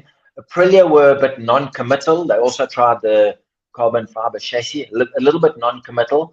I think, as you say, once the riders have their debriefs and we see interviews being posted probably from later tonight or tomorrow, we'll get a fairer idea of that. Ducatis were, like you say, Luca Marini, someone who's disappointed me a little bit. Fantastically good at times, but consistently inconsistent. Fastest for a one-lap thing. No one got close to Martin's time from Saturday qualifying. I don't know what the track conditions were like. It did look hot, but maybe not quite as hot. Martin was steady. I see he put in, I think, 68 laps. So all the Dukes put in lots of laps, as did everybody else. But I think the biggest winner out of the testing was KTM. I really think that they've found something that for next year it's gonna put everyone else chasing for a change instead of everyone chasing the Ducatis. And I'm sure by this time next, or by early season testing next year, Ducati will have some sort of a carbon chassis that they want to play with. Yeah, you said it at the start of the show. The KTM is at 2% off the Ducati still, and that is, and 2% doesn't sound like a lot, but as you say, in MotoGP worlds, it's a lot. I've just got the press release from KTM from today. So Brad Binder, today we tried 2 different frames, and both had potential and both had strong points. If we can put them together, then we'll be good. I feel pretty comfortable, but you always have to be a bit careful at these tests, because with so much rubber on the track, many things can be great, and the weaker parts can be harder to find. We also tried things with the engine and gained some more information for the factory to be able to move forward. Jack Miller, we needed to work on the setup, and it couldn't have come at a better time for us. A busy morning and pretty happy with the progress we have made. As I've said all along, the bike has incredible potential. I just have to understand more how I need to adapt my riding style and take the maximum from it. There were a lot of things to try, and the guys were busy until 3 a.m. building our bikes. There's a lot in the pipeline coming for future races and also next year. So again, that kind of stuff that you don't always think of when you're looking at the timesheets and that from today's testing. And Brad points it out perfectly. Track conditions, all that rubber's down. So it's hard to... It must be very difficult to say, right, here's a Danny Pedrosa chassis that he's just finished 4th and 4th on. It has to be good. Go feel it. And Brad will climb on and go, yeah, it is. But you've got to remember that extra rubber down is, casting a shadow over that maybe being as good as it will be. How many times have we seen it where, geez, we found something. This is going to be awesome. Go to the next race. Oh, no, this is cock. So it's hard to divulge. And this is where KTM and Ducati are so good. They put the Danny Pedrosas in as wild cards in those conditions, because there's no better testing conditions than full race weekends, especially with the Danny Pedrosa. It was the perfect weekend for him in KTM. He didn't crash. 4th and 4th, ran up, topped the timesheets in one of the sessions, but was always consistently good. That is the perfect test weekend. Yeah, absolutely. No, without a doubt. So, Paul, thank you so much for joining me. It's been fantastic. A lot of people just thanking you and saying what a great show it's been, having you on it. So we'll definitely have you on again. It's been 2 great weeks in a row, actually, with Dave Peterson and yourself. And I didn't even, Paul, and take this from where it comes, I didn't even think of you. And I was talking to James Dent the other night, and he said, what about my mate Paul Scott?